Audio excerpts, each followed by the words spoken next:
오늘 제가 여러분과 함께 말씀을 나누고 싶은 것이 로마서 1장 1절부터 6절까지의 복음으로 살리라는 말씀인데요. 아까 기도 가운데 주일날 계속 로마서를 하신다 생각을 해서 가슴이 철렁 내려앉았습니다. 우리 윤희교 목사님 정말 귀한 말씀의 증거자로서 쓰임을 받는데 저는 이렇게 같은 강단에서 부족한 자가 말씀을 전하게 돼서 상당히 부담스럽습니다. 부족하지만 여러분께서 하나님의 말씀인 줄 알고 믿음으로 받으시기를 바랍니다. 세상에 많은 소리가 있습니다.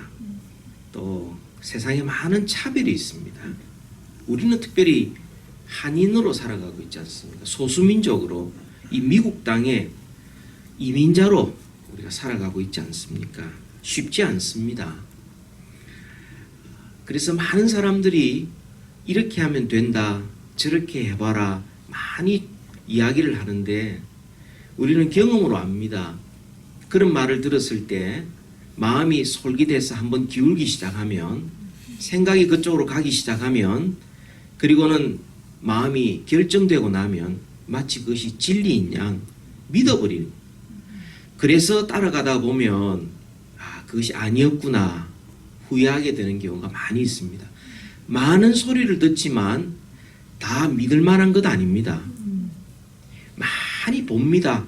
누가 어떻게 살고 어떻게 하는지 잘 봅니다만 우리의 눈이라는 것이 얼마나 우리를 잘 속이는 것인지 너무 멀어도 안 보이고 너무 가까워도 안 보입니다. 우리가 보는 것에 속습니다. 여러분, 비행기가 이렇게 조종사들이 가끔 한 번씩 사고가 나는데요. 존 F 케네디 주니어가 사고로 죽었죠. 보스턴에서. 그가 바다에 그냥 추락해서 죽었습니다. 그가 너무나 잘 다니는 길이었는데 어떻게 바다로 추락합니까? 그것이 자기 눈으로 볼 때 그것이 하늘로 보였던 겁니다. 하늘이 바다에 비치니까 그 하늘로 올라가려고 그쪽으로 해서 그냥 바다에 충돌해서 그냥 시체를 찾아볼 수 없을 만큼 산산조각 나버린 거죠. 이 눈이라는 것도 이렇게 우리를 잘 속입니다. 듣는 것도 그렇고요. 보는 것도 그렇고요. 경험하는 것도 마찬가지입니다. 내가 경험한다고 다 옳은 것 아니죠. 그냥 내가 아는 범위 내에서 아는 것뿐입니다.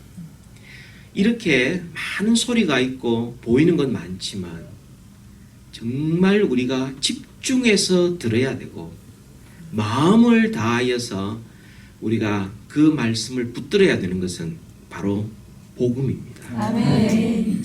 이 복음이야말로 개인을 살리고 가정을 회복시키고 교회를 교회답게 만들고 사회를 변화시키고 나라와 민족을 변화시킬 수 있는 것이 바로 복음입니다. 복음.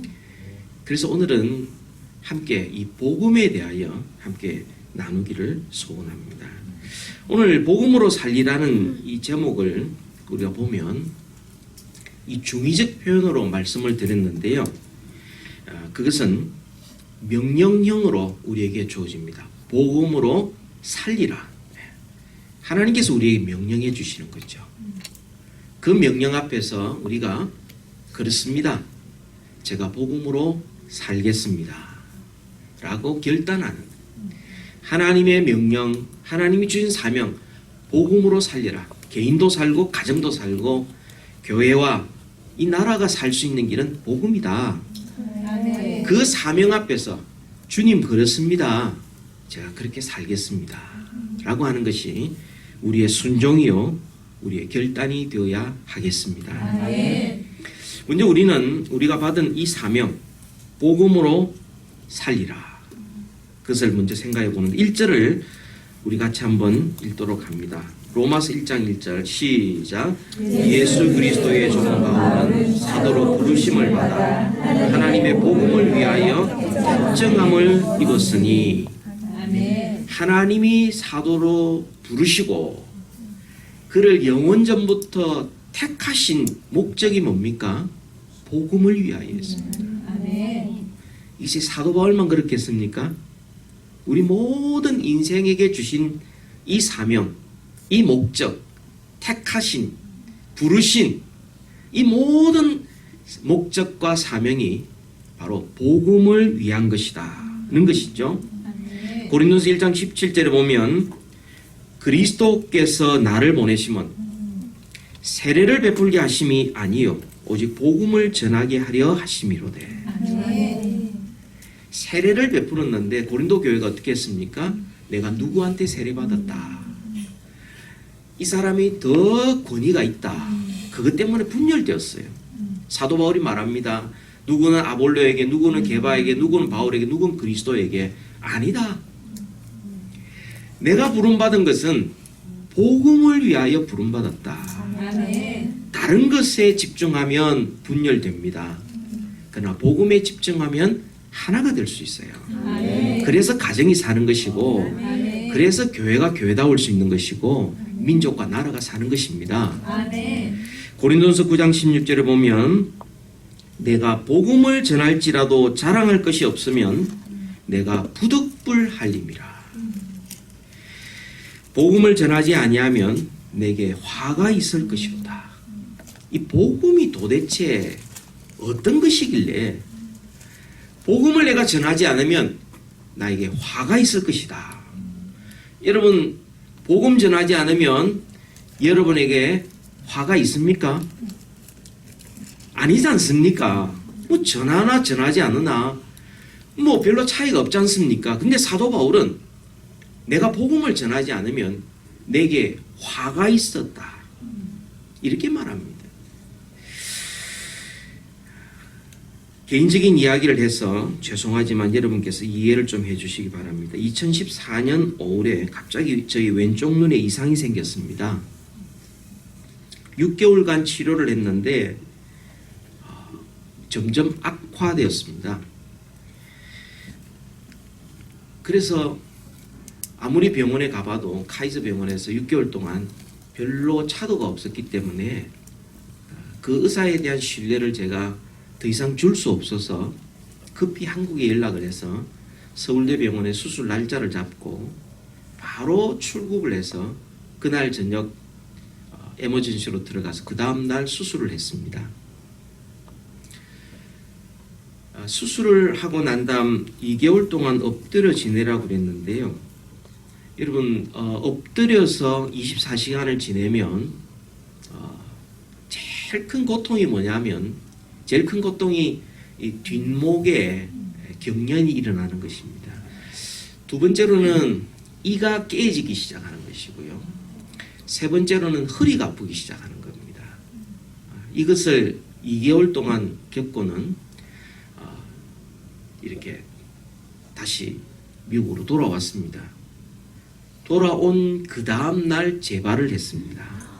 그래서 다시 3일 만에 이곳에서 수술을 다시 했습니다.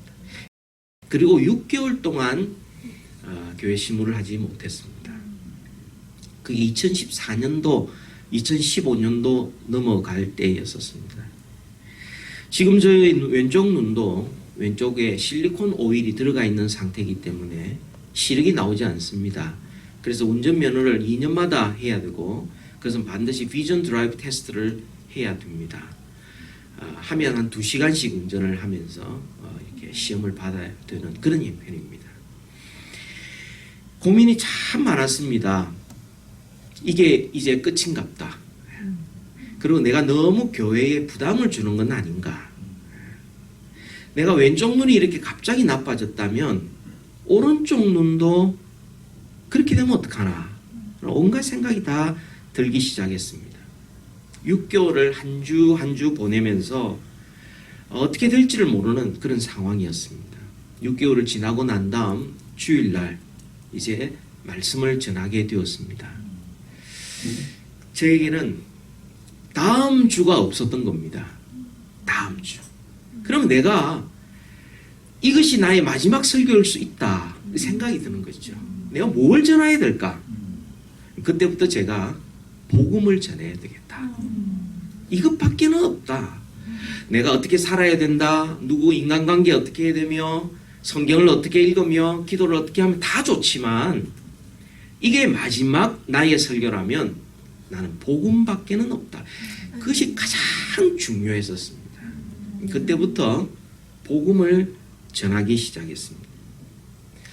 제가 아프고 난 다음에 몇 가지 변화가 일어난 것 중에 가장 큰 변화가 아프고 나니까 왼쪽 눈이 더 이상 시력이 없다 보니까 그때 저의 생각이 단순해졌습니다. 생각이 굉장히 단순해지고 생활도 굉장히 단순해졌습니다.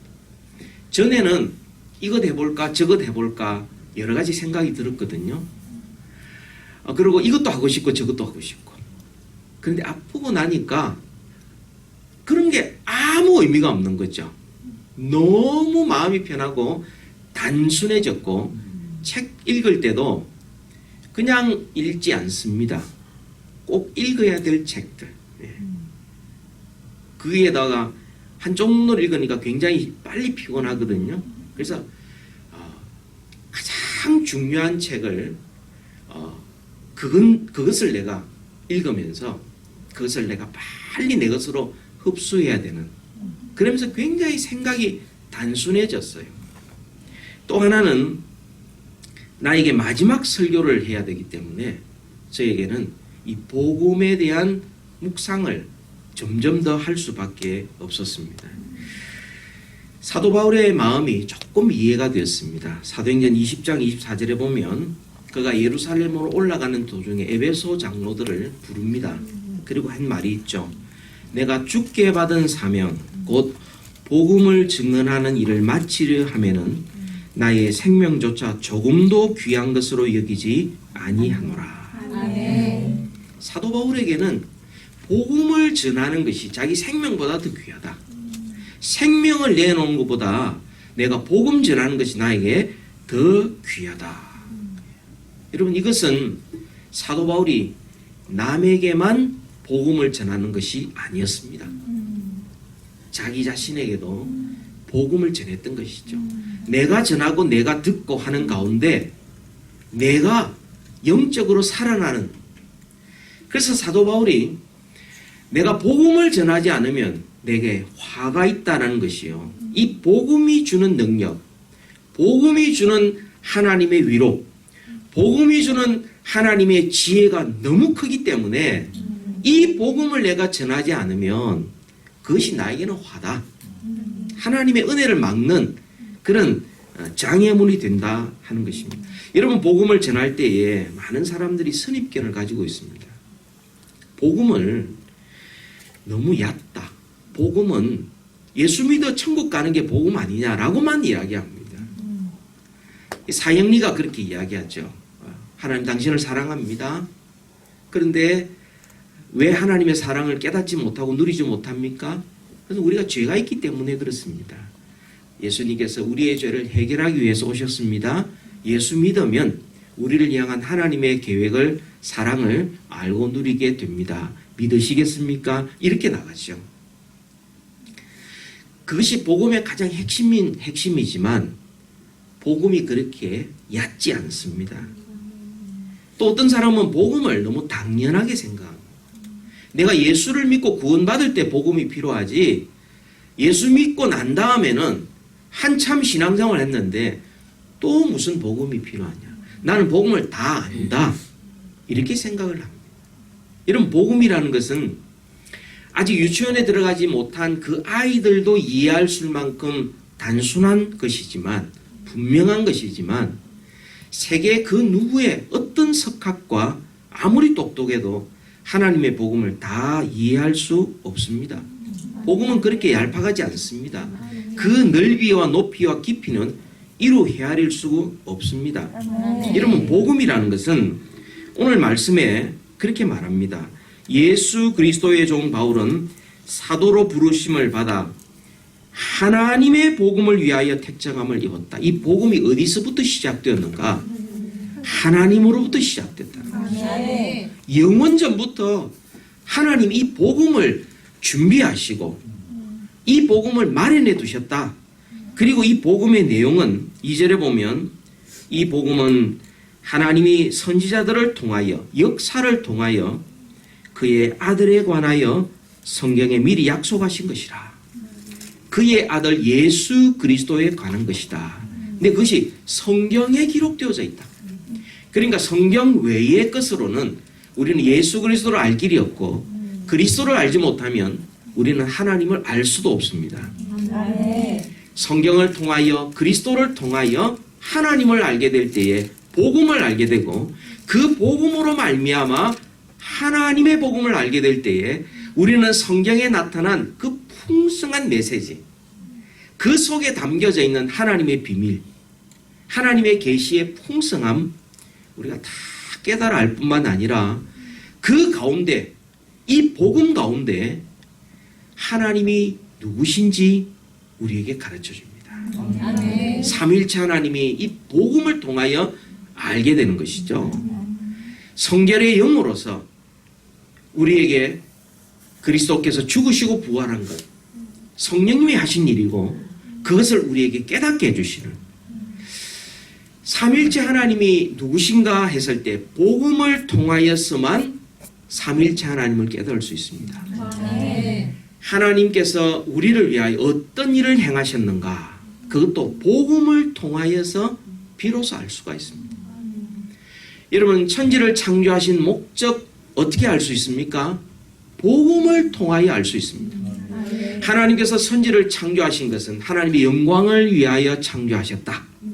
그러면 그 하나님의 영광이 뭐냐? 그것은 성부와 성자 성령 하나님께서 온 세상을 만드실 때 하나님의 협력 사역과 함께 그 영광을 나누는, 그러니까 성령님은 예수 그리스도가 높아질 때, 예수 그리스도는 성부 하나님께서 영광을 받으실 때, 높아지실 때 가장 크게 기뻐하시는 이 삼위일체 하나님의 역사, 어떻게 알 수 있느냐? 복음을 통하여 비로소 알게 되는 거죠. 이 온 세상이 고난과 또 고통이 많이 있는데 왜 고난과 고통이 있느냐? 이것은 복되신 하나님으로부터 떠났기 때문에 고통이 시작되었고, 이 고난의 의미는 뭐냐? 이 고난과 고난을 통하여서 복되신 하나님을 찾도록 하게 만들고 복음을 듣게 만들고 그 복의 자녀가 되게 하셔서 온 세상에 천지를 창조하신 목적을 회복하게 하는 하나님의 목적을 비로소 깨닫고 그 복의 통로로 살아가도록 만드는 것이 바로 복음인 것입니다. 또한 성령의 조명과 임재하심도 마찬가지입니다. 여러분, 이것도 복음을 통하여서만 알 수 있는 겁니다. 성령님이 어떻게 눈에 보입니까? 성령님이 어떻게 우리가 알 수 있습니까? 알 수가 없습니다. 단 복음을 통하여 거듭난 영혼들, 그 영이 새로워진 자들에게만 성령 하나님의 임재하심이 있고 성령 하나님의 역사를 알 수 있는 그런 영적인 각성이 일어나는 것, 이것도 바로 복음을 통하여 오는 결과인 것입니다. 구원의 영광스러움, 우리가 어떻게 구원을 받았는가, 우리의 구원이 뭔가, 얼마나 놀라운가, 이것도 복음 안에 그 영광스러움이 담겨져 있습니다. 여러분, 이 우리를 죄악 가운데 건지시기 위하여 영원 전부터 하나님이 작정하시고 예수 그리스도를 때가 되매 보내주셔서 우리의 죄값을 대신 다 짊어지시고 죽으시고, 그리고는 죽은 자 가운데서 부활하셨고 승천하시고 성령을 보내시고 그 성령께서 오셔서 우리로 하여금 하나님의 자녀인 것을 인쳐주시고 이 모든 것을 알게 하는 것, 바로 복음을 듣는 자에게 하나님께서 우리의 구원이 얼마나 영광스럽다는 것도 알게 해주시는 거예요. 여러분, 선교의 목적도 마찬가지입니다. 우리가 이 선교를 왜 하느냐? 그것은 다름이 아니라 이 복음을 전함으로 말미암아 복음에 담겨있는 성부와 성자 성령 하나님을 알게 하고 그분을 예배하게 하고, 그리고는 그 하나님의 통치를 받아 하나님의 나라가 이 땅에 임하게 하고 하나님의 이름이 높아지게 하는 것이 바로 선교인 것이죠. 아멘. 복음이 전해질 때 비로소 그런 예배하는 자로 하나님의 통치를 받는 하나님의 역사가 비로소 이 땅에 임하게 되는 것입니다. 아멘. 여러분, 교회의 존재 이유도 그런 겁니다. 교회가 왜 존재합니까? 복음 때문에 존재하는 것이고, 아멘. 복음을 누리기 위하여 존재하는 것이고, 복음을 전하기 위하여 존재하는 것입니다. 아멘. 저희 교회에 저하고 27년을 아는 분이 계십니다. 제가 이민을 오고 필라델피아에 1992년도에 왔고, 그분이 93년도에 유학생으로 신혼부부가 일주일 만에 미국에 왔습니다. 그분은 템플 대학 다녔고요. 같이 만났어요.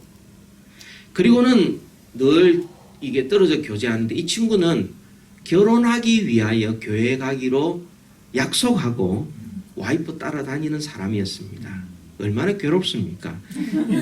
주일 아침만 되면 온 가족이 딱 차에 타고 있으면 이분이 나 화장실 갔다 올게. 그러고 안 나오는 거예요. 그래서 뭐 온 가족을 그냥 어렵게 만들고, 교회만 갔다 오면 그때부터 그 교회가 왜 가지 말아야 될 교회인지를 계속 이야기하는 그런 분이셨어요.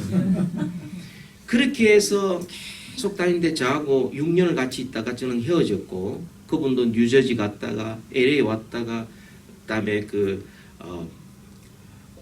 네브라스카 갔다가 그리고는 텍사스까지 갔는데, 텍사스의 시스코라는 회사에 들어갔어요.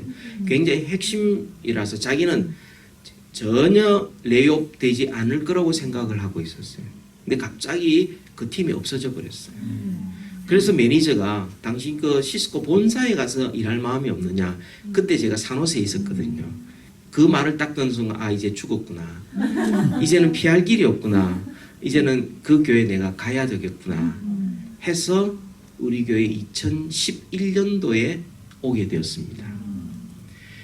와서는 뭐 반바지 차림에 교회 오면서 늘 반바지에 늦게 들어왔다가 일찍 가는, 그리고 저하고 이제 어떤 의리상으로 교회에 그냥 비춰주는 이런 사람이었는데, 제가 조금 지나면서 아프기 시작했고 복음을 전하면서 이분이 180도 바뀐 거예요. 제가 목사지만요, 그렇게 바뀌는 것은 제가 믿을 수가 없었어요. 하나님이 바꾸신 거예요. 이분이 완전히 바뀌었어요. 완전히 바뀌어서 우리가 1부 예배 드리고 나면 2부 예배까지 1시간, 1시간 반 시간 있지 않습니까? 그때 전도하러 나가요. 지금까지 5년, 6년. 그래서 물어봤어요. 왜 전도하러 가느냐. 그러니까 자기 같은 사람이 꼭 있을 거래요. 나 같은 사람이 꼭 있을 거니까 가서 자기는 내가 만난 예수님을 전하고 복음을 전해야 되겠다. 처음엔 제가 적응이 안 됐어요. 그분 입에서 예수님 이야기가 나오고 복음 이야기가 나오고 하나님 이야기 나오는데 제가 이상해서 자리에 일어났었어요. 그분은 어떤 분인지 알기 때문에. 근데 이분이요, 복음을 전하는 거죠. 내가 예수를 만났고 복음이 나를 이렇게 바뀌었다라고 이야기하면서 자기가 받는 은혜가 너무 큰 거예요. 복음을 전했는데 그 복음 때문에 자기가 바뀌는 거예요. 복음을 전하면 전할수록 그 사람이 어떻게 바뀌나 안 바뀌나 하는 것은 그건 하나님 때에 맡겼으니까 자기는 전하는데, 복음을 자꾸 전하다 보니까 성경 읽을 때 막 깨달음이 오게 되고요. 기도가, 그분이 이제 일부 예배 때 한 번씩 이제 기도 순서를 맡겨서 기도하게 만들면요, 저 설교보다 더 오래 기도합니다. 그래서 다른 교인들이 막 싫어해요. 저러면 안 되는데 이러면서 제가 한마디 할까요? 그래서 제가 참으라고 그랬어요. 조금 있으니까 기도가 조금 짧아지면서 눈치가 조금 이제 깨닫게 돼요. 이렇게 사람이 바뀌더라고요. 나는 복음을 전했는데, 복음이라는 것은 하나님이 준비하셨고, 복음은 예수 그리스도고, 그 복음은 성령의 역사로 말미암아 우리를 깨닫게 만드시는 성령의 작품이다 라고 전했는데 이 사람이 그로 바뀌어가지고 가족이 그분이 저한테요 이메일을 보내면서 그때 네브라스카에 있었고 LA에 있을 때 자기가 왜 이혼해야 되는지를 그래서 제가 그거 공개를 못합니다. 그분의 부끄러운 과거이기 때문에 그렇게 했던 분이요 지금은 와이프도 사랑하고 아이도 사랑하면서 그렇게 사람이 바뀌어요. 복음이 아니고는 그렇게 바뀌어질 수가 없어요. 그래서 요즘은 제가 이 복음에 대한 설교를 자꾸 하면 사람들이 그 복음을 듣고 싶어서 오는 거예요. 제가 뭐 이렇게 뭐 말을 잘합니까? 뭐 어떤 예화도 많습니까? 재미있는 것도 아닌데 예수 그리스도의 이 복음만 전했는데 그 복음이 그들이 가지고 있는 한 가지 문제들을 그 복음이 해결해 주는 거예요. 오늘 이 자리에 나오신 여러분들 이 그리스도의 이 복음, 하나님의 이 복음, 성령의 역사하심으로 우리에게 전달된 이 복음이 단순하지만 이 복음의 깊이와 넓이와 높이를 점점 깨달아 알아갈 때에 우리는 기도의 깊은 자리로 나아가게 되고 성경 말씀을 읽을 때에 이 복음의 조명하심이 있을 때 성경 한마디가 살아 움직여 역사하고 나를 살리고 다른 사람을 살리는 하나님의 지혜요 하나님의 능력인 것 반드시 믿어야 하겠습니다. 로마서 1장에 보면 1장 16, 17절 우리 같이 한번 읽도록 하겠습니다. 로마서 1장 16, 17절 같이 한번 봅시다. 시작. 내가 복음을 부끄러워하지 아니하노니 이 복음은 모든 믿는 자에게 구원을 주시는 하나님의 능력이 됩니다. 먼저는 유대인에게요 그리고 헬라인에게로다. 복음에는 하나님의 의가 나타나서 믿음으로 믿음에 이르게 하니 그러나 오직 의는 믿음으로 말미암아 살리라 함과 같으리라. 아멘. 이 복음으로 살리라 하는 것이 하나님의 사명입니다. 두 번째로는요 우리가 해야 될 결단이 있습니다. 그래서 내가 복음으로 살리라 하는 겁니다. 복음으로 살리라. 우리가 살 길은 복음으로 사는 길밖에 없습니다. 여러분 지금 이민교회 마찬가지입니다. 설교를 할 때에 조금만 자기 마음에 들지 않으면 참지 못하는 그런 세대를 우리가 살아가고 있습니다. 특히 한국의 정치에 관련해서 민감하다 못해 사람들이 정파에 따라서 복음이 그 모든 것을 하나 되게 하고 복음의 능력으로 교회가 교회다워지고 성도가 성도다워져야 되는데 오늘날은 이 복음이 저 밑에 있고 자기의 정치적인 견해가 위에 있습니다. 좌우로 그 다음에 뭐 진보 보수로 다 나눠져 있어요. 이 복음이 아니고는 치료할 길이 없습니다. 복음으로 살리라. 로마 교회가 박해를 받았지만 살아난 길은 복음이었고요. 개인과 세상을 바꾼 것도 바로 복음이었습니다. 여러분 고린도전서 9장 14절을 한번 읽어 보십시다. 고린도전서 9장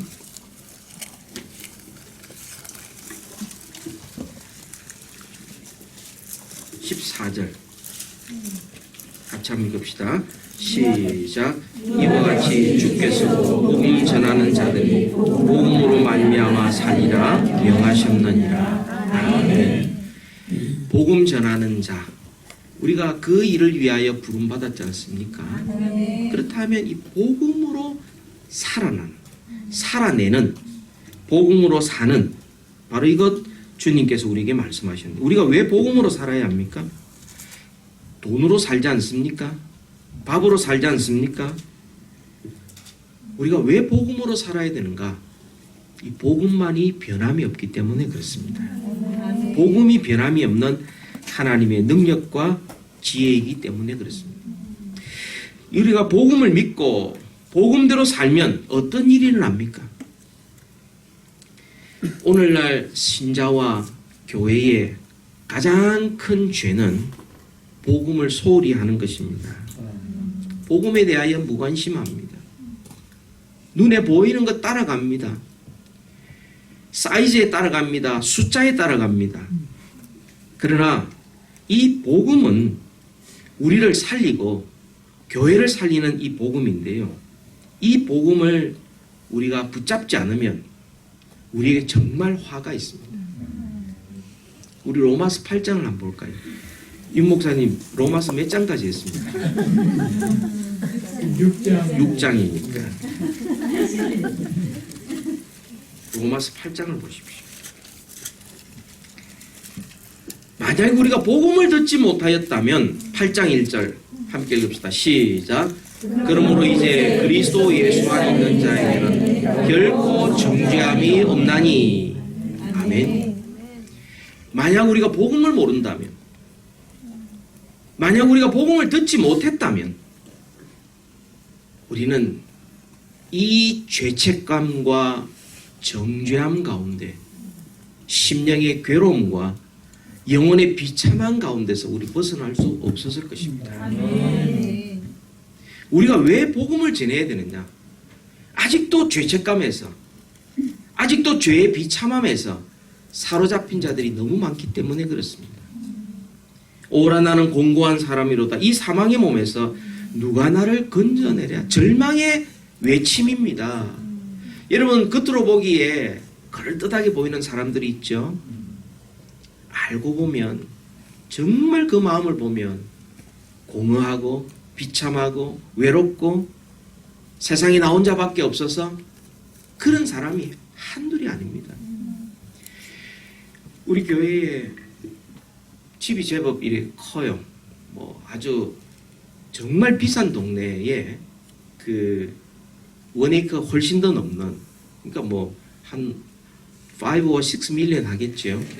그런 집에 살고 있는데요. 다른 사람이 다 봤을 때 그분 남편도 돈 잘 벌고 다 건강하고 애들도 키도 크고 뭐 다 잘 있다고 생각을 하고 모든 사람이 부러워하는데 잠시 들어가 보면, 한 번만 들어가 보면 잠 못 자는 고민이 있어요. 말 못할 고민이 있습니다. 우리 교회에서 거듭나서 이분이 한국의 라마 불교의 최고의 집안이에요. 티벳 불교입니다. 라마가 티벳 불교.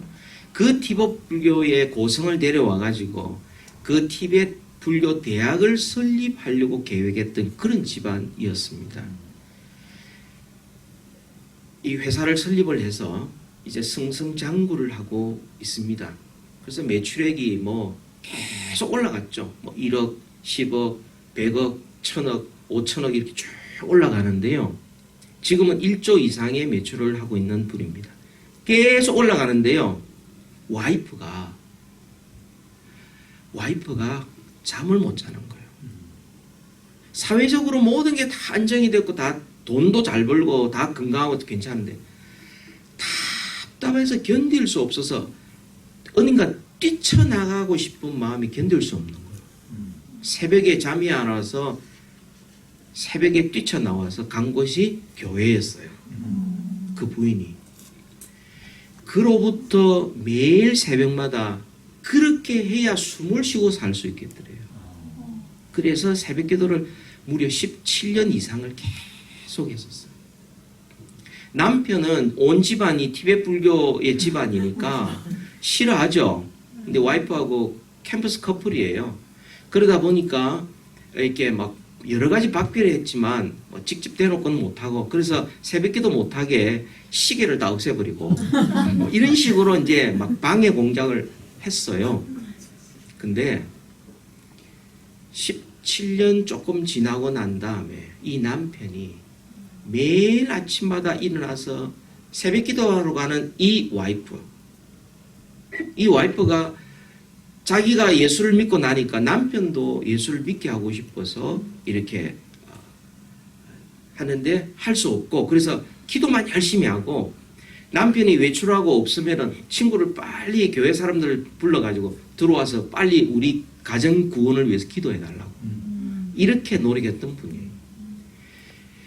그때 그가 예수를 믿기 전에 새벽에 일어나는 와이프 소리를 들으면서 마음속에 같이 가자 한 번이라도 말하지. 어떻게 이렇게 17년 동안 자기 혼자 새벽기도 가나 이런 마음이 들었대요.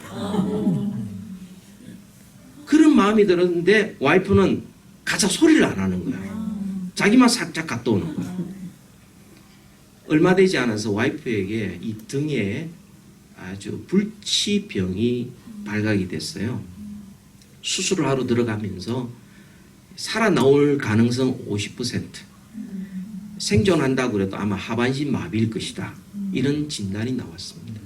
수술실 들어갈 때 당신 소원이 뭐냐? 와이프는 나하고 같이 교회 가죠.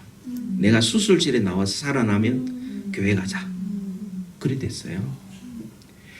그래서 수술을 마치고 나와서 살아났어요. 그래서 끌려갔어요. 첫 번째 주는 주차장에 앉아있었고 둘째 주에 어쩔 수 없이 같이 들어갔는데 딱 앉자마자 눈물이 그렇게 쏟아지더래요. 그날 예수를 영접했어요. 네. 하나님께서 이 아내를 모든 세상 사람들이 불안한 상황 속에도 영적으로 하나님만이 채워줄 수 있는 그 갈급함을 주셔서 모든 것을 통하여 기쁨과 평안을 누리지 못하게 하시고 하나님 안에서 평안과 기쁨을 누리게 만드셔서 그리고 그를 이끄셔서 그 온 집안을 이끌었어요. 그래서 시아버님은 교회 가야 되겠습니다. 아버님 며느리가 그러는데 제가 남편으로서 가야 되겠습니다 했을 때 그 아버지가 했던 말이 너희들은 가는 거 좋지만 나한테는 절대 말하지 마라. 근데 이 와이프하고 남편이 틈만 나면 찾아가 복음을 전하는 거예요. 나중에는 며느리가 시아버지 뒤를 허그를 하고는 아버지 예수를 믿으셔야 됩니다. 복음을 들으셔야 됩니다. 나 같이 영원한 세계 같이 살고 싶습니다. 시아버지가 며느리가 뒤에서 허가하면서 그렇게 메어 달리는 그것 때문에 마음이 녹아졌어요. 그래서 자기는 안 나가고 자기 시엄마 보고 따라 나가 그런 적이 있어요. 지금요 한국에 공장이 있고요, 중국에 공장이 있고요, 일본에 공장이 있고요, 미국에 있고요, 대만에 있고요. 가는 데마다 복음을 전하는데요. 그분이 전하는 복음은 삶으로 있는 그대로 복음을 전하는 거죠. 그래서 한 번은 중국의 공장장으로 사장을 이제 파견을 해야 되는데 거기에도 한 1000명 되는 공장인데요. 지금도 잘 돌아가고 있습니다. 사장을 선발해 가지고 이제 모든 게 다 결정이 났어요. 이제 결정만 하면 되는데 이분이 그때 미국에 있을 때 그 사장을 오라고 그랬어요. 오라고. 그리고 저녁을 먹고 그 다음날 한국으로 다시 돌아보내고 중국에 부임하도록 했습니다. 그날 저녁에 함께 식사하면서 제일 첫 마디가 당신은 이 회사가 누구 것인 줄 아느냐? 그게 첫 마디 질문이었어요. 그래서 이 사람이 우물쭈물하니까 이 회사는 내가 전에 예수를 믿기 전에는 주주가 회사의 주인인 줄 알았다. 근데 내가 예수를 믿고 나니 이 회사의 주인은 예수님이다. 이 사람이 자기는 불교도고 와이프가 옛날에 교회를 다니다가 요즘 교회를 안 나간대요. 그래서 노력해보겠다고. 그래서 그러면 됐다고. 우리 같은 원 스피릿으로 같이 일하자고. 그렇게 돌려보냈었어요. 제가 한국에 있을 때 어느 날 주말에 저를 찾아왔어요. 그리고 목사님 우리 중국에 잠시 다녀오겠습니다. 왜 그렇습니까? 그 중국의 지사장이 오늘 세례를 받습니다. 제가 가서 축하를 해줘야 돼요. 그리고 세례하고 돌아왔어요. 세례 자리에 축하해주고 돌아왔어요. 여러분 돈이 있다고 그렇게 가는 것 아닙니다. 토요일 가서 주일날 세례식 참석하고 월요일날 돌아오는 그 바쁜 사람이 자기가 시간과 돈을 내어서 그 자리에 참석한다는 것은 자기가 믿는 하나님이 얼마나 귀하고 이 회사가 하나님을 섬기는 회사가 되기를 간절히 원하는 마음으로 그렇게 한 거예요. 그 사람이 바뀐 것, 복음이 그렇게 바꾼 거예요. 아멘. 복음이 귀한 줄 아니까 그렇게 바뀐 것입니다. 아멘.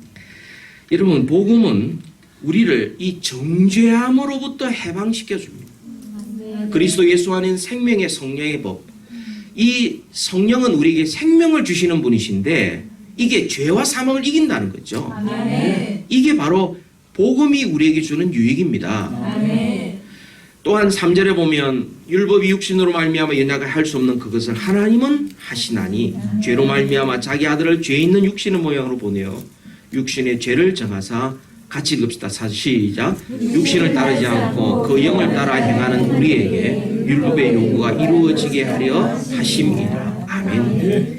복음은 우리로 하여금 성령을 따라 행하도록 우리를 변화시켜 주십니다. 아멘. 이전에는 육신의 생각만 하고 살았지만 그러나 이제는 영의 일을 생각하게 되고 육신의 생각은 사망이요 영의 생각은 생명과 평안이라. 아멘.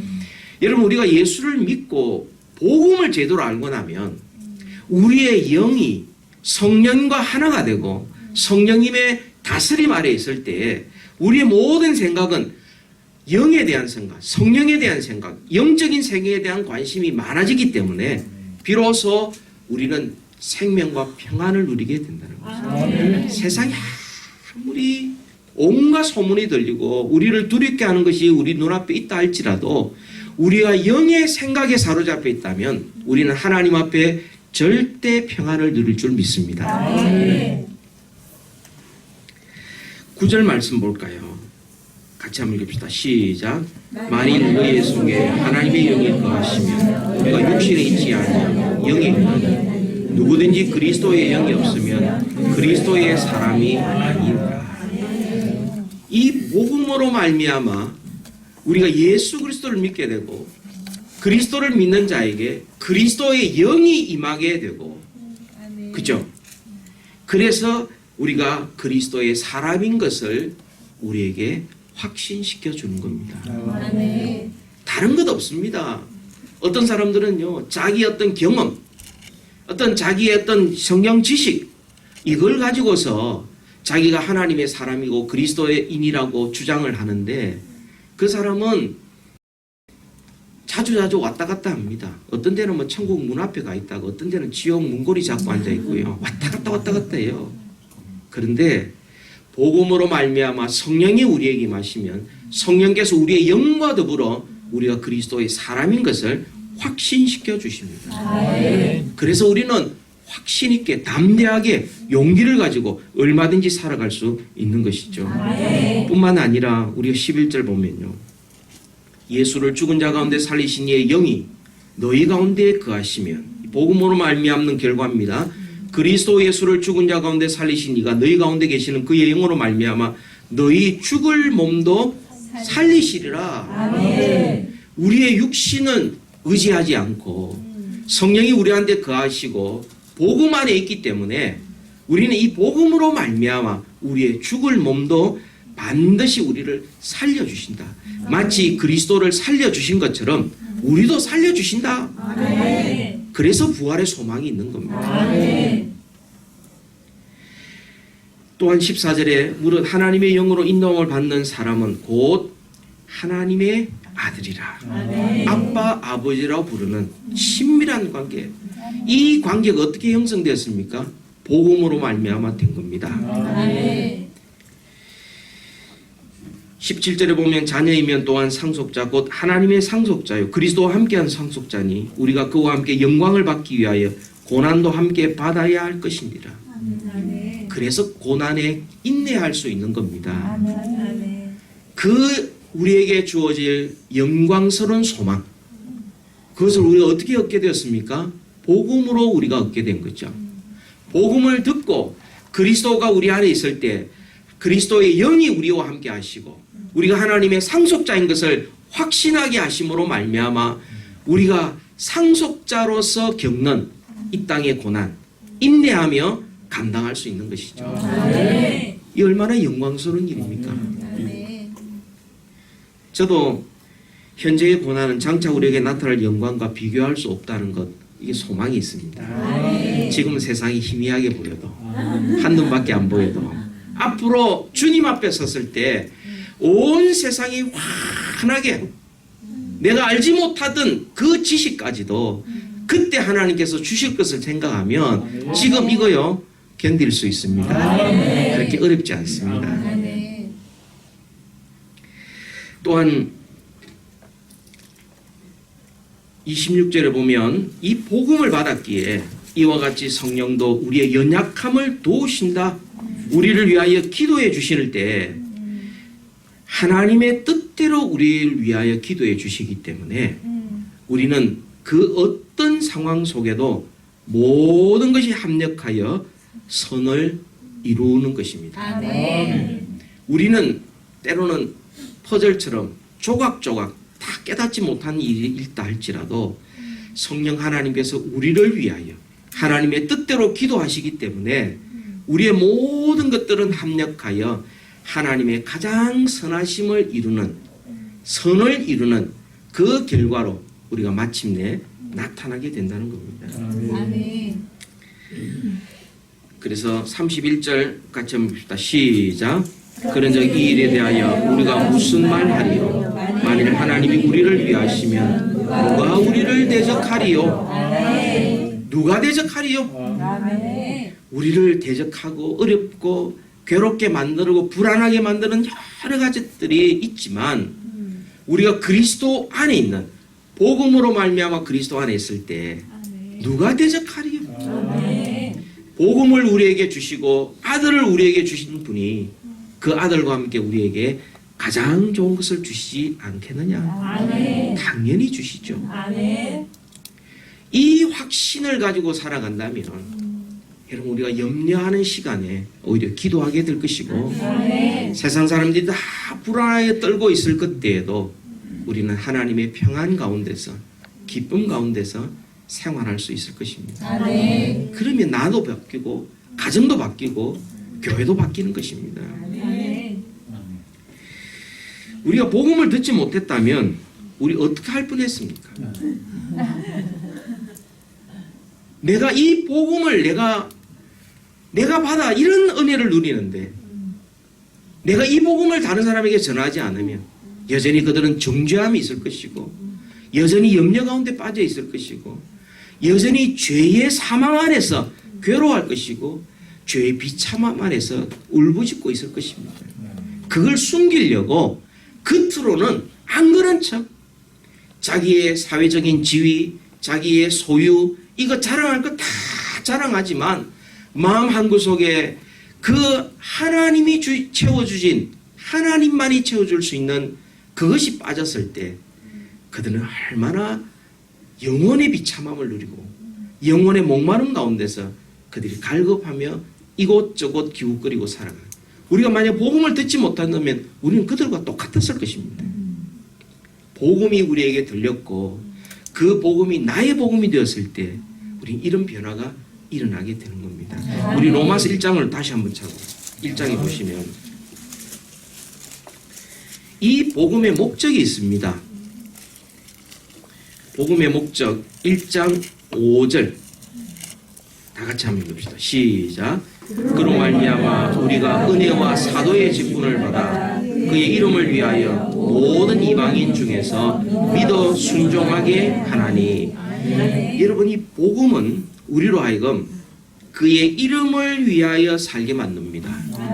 하나님의 이름 높이고 주의 영광을 위하여 살도록 만들고 믿어 순종하게 하는 이게 바로 복음의 결과입니다. 그러니까 이게 복음을 알고 있다 그러면서 믿어 순종하지 않으면 사실 복음 모르는 거예요. 이 복음의 넓이와 깊이 속에 빠지고 나면요 그 하나님 앞에 내가 믿어 순종할 수밖에 없습니다. 아멘. 그리고 나의 인생의 목적이 하나님을 영원롭게 하는 길밖에 없는 것이죠. 그것 외에 영원한 것이 없기 때문에 그렇습니다. 로마서 16장 우리 한번 찾아봅시다. 16장 25절. 이 복음으로 살아갔을 때 어떤 일이 일어나느냐 하면 16장 25절 같이 읽읍시다. 시작. 나의 복음과 예수 그리스도를 전파함은 영세전부터 감추어졌다가. 아멘. 보세요. 처음에는 로마서 1장에 보면 하나님의 복음이라고 그랬습니다. 근데 여기 보니까 나의 복음이라고 했어요. 이게 뭡니까? 복음이 나의 삶이 되고 내 인생의 목적이 되고 나의 능력이 되고 나의 기쁨이 되었다는 겁니다. 나의 복음이 되었다는 거죠. 나의 복음, 내가 만난 예수, 나를 변화시킨 예수, 이 복음, 그 하나님, 나의 복음, 나의 복음과 예수 그리스도를 전파하면 영세전부터 감추었다가 26절 같이 읽읍시다. 시작. 이제는 나타내신 바 되었으며 영원하신 하나님의 명을 따라 선자될 글로 말미암아 모든 민족이 믿어 순종하게 하시려고 알게 하신 바 그 신비의 계시를 따라 된 것이니 이 복음으로 너희를 능히 견고하게 하실. 거기까지요. 자, 이 복음의 결과가 뭐냐? 모든 민족이 어떻게 한다고요? 믿어 순종케 한다는 거죠. 복음이 전해질 때마다 하나님에 대한 믿음이 자라고, 복음이 전해질 때마다 복음을 전하는 나의 믿음이 자라고, 복음이 전할 때마다 불순종하들이 순종하게 되고, 복음을 전하는 내가 하나님 앞에 순종하는 이 변화 역사, 이게 하나님의 지혜요, 하나님의 능력인 겁니다. 아멘. 이 복음이 또한 우리를 너희를 능히 견고하게 하신, 우리를 견고하게 하신다. 흔들리지 않게 하신다. 어떤 상황 속에도 흔들림 없이 견고하게 살아갈 수 있는 것은 복음입니다. 아멘. 나의 노력과 결심, 지혜, 이게 아니고요. 복음입니다. 내 안에 있는 복음, 나를 변화시킨 복음, 바로 이것이죠. 우리 개인과 우리의 가정이 사는 길은 복음으로 사는 것이고, 우리가 복음으로 살리라는 하나님의 명령 앞에 주님 그렇습니다. 제가 이제 복음으로 살겠습니다. 모든 것을 복음의 관점에서, 복음 속에 담겨져 있는 하나님의 뜻과 계획, 지혜와 능력을 깨닫고 복음을 전하며, 내 이 복음을 나에게도 전하고 우리의 자녀들에게 전하고 모든 사람에게 이 복음 안에서 살아가는, 그럴 때 나도 살고 남도 살리는 은혜가 있을 것입니다. 아멘. 2014년도에 제가 눈이 아프고 난 다음에 저희 기도 제목이 하나 추가되었습니다. 하나님, 제가 왼쪽 눈은 뭐 이대로 계속 살아야 된다면 제가 살겠습니다. 근데 제가 주님 앞에 섰을 때에 제 육신의 100%를 다 사용하고 그 다음에 서겠습니다. 라는 기도를 하게 되었습니다. 이런 생각이 들었어요. 사지 멀쩡하고 하나님 앞에가 책망받는 것보다 몸 좀 아프고 하나님 앞에 칭찬받는 게 더 낫다. 이런 생각이 듭니다. 이거는 아파보지 않는 사람은 이해를 못할 겁니다. 몸에 흉터 없는 사람은 이해 못할 겁니다. 제 대학 시절에 벨기에 대사관 직원과 축구 시합을 한 적이 있습니다. 돈 보스코 구장에서. 벨기에 사람이 우리를 초청했으니까 우리가 오랜만에 이제 원정 경기 뛴다고 유니폼을 다 마련했습니다. 그래서 축구화도 마련하고 유니폼 번호도 있고 다 해가지고 갔습니다. 그리고는 그들은 뭐 파티한다고 한쪽에 있고 우리는 야, 몸 좀 풀자. 운동장 2바퀴를 딱 줄 맞춰서 뛰고는 경기를 시작했습니다. 25분 경기를 시작했는데 결과는 8대 0으로 대패했습니다. 졌습니다. 제가 축구 경기를 하면서 빨리 맞췄으면 좋겠다 처음이었습니다. 왜냐하면요, 그 운동장 2바퀴 돌다가 다 지쳐버리고요. 힘이 없는 거예요. 뭐 흐느적 하는데요. 그래서 완전히 다 이제 허겁지겁 이렇게 막 흑흑거리면서 앉아 있는데 그 중에 한 명이 나서가지고는 한 판 더 하자. 나는 힘이 있다 이러는 거예요. 근데 걔가 축구 시합할 때 걸어다니려 했어요. 우리는 열심히 뛰어다녔고 그 힘이 있죠. 제가 이 말씀을 생각하면서요, 내가 이 복음을 전하는 일에는 나의 생명을 조금도 아까운 것을 여기지 않겠다, 아끼지 않겠다 한 이 장면과 오버랩되기 시작하는 거예요. 내가 하나님 앞에 섰을 때 주님께서 너 복음으로 얼마나 바뀌었니? 너 복음을 얼마나 전했니? 얼마나 복음에 합당하게 살았니? 라고 물을 때에 주님 한 번 더, 이제 힘이 있습니다. 이게 주님이 한 번 더 저한테 기회 주시면 잘할 수 있습니다. 이미 끝난 거예요. 세컨 찬스라는 것은 없습니다. 한 번이에요. 우리 인생 한 번이에요. 우리가 정말 복음을 위하여 살고 복음에 합당하게 살고 복음을 위하여 희생하고 손해보고 복음을 위하여 수고하고, 그래서 때로는 아프기도 하고 손해도 보고 눈도 좀 나쁘고 아멘. 팔도 좀 아프고 아멘. 수술도 몇 번 하고, 그래서 그렇게 하다가 하나님 앞에 섰을 때 주님께서 그 손을 붙드시면서 일으켜 주실 거고, 아멘. 수고했다. 아멘. 이 복음으로 너가 살았구나. 복음을 전했구나. 수고했다. 잘했다. 근데 그날을 까서 가지고 주님 앞에 딱 섰는데, 주님 저 눈 2.0이고요. 저 손 몸 다 괜찮습니다. 근육도 좋고요. 위장도 좋고요. 다 좋습니다. 악하고 불충한 종아 저리 가라 그러면 어떡할 거예요? 아프고 나니까요, 제 남은 인생을 내가 어떻게 살 것인가, 진짜 집중해야 될 때 집중해야 된다. 아멘. 내가 복음을 더 잘 알아야 되겠다. 지금도 말씀을 읽을 때마다 이 복음의 그 넓이와 높이와 깊이에 대한 감사와 감동이 있어요. 이 복음을 알면 알수록 하나님의 복음이 단순하면서도 그 신비로움은 이루 말할 수가 없습니다. 그 복음 때문에 내가 살고 남도 살리고, 복음 안에 교제하고, 복음 때문에 참게 되고, 복음 때문에 그 사람을 위해서 기도하게 되고, 복음 때문에 함께 협력하게 되고, 복음 때문에 좀 양보할 수 있고요. 복음 때문에 더 열심을 낼 수 있고, 이 모든 것이 복음으로 말미암아 우리에게 주어지는 이 기쁨, 이 담대함, 이 견고함, 이 용기, 우리 모두가 이 복음으로 말미암아 살리라는 하나님의 명령 앞에 주님 제가 복음으로 살겠습니다. 아멘. 결단하는 우리 모두 되기를 주님의 이름으로 축복합니다. 아멘. 우리 한번 기도하기를 원합니다. 목사님 나오시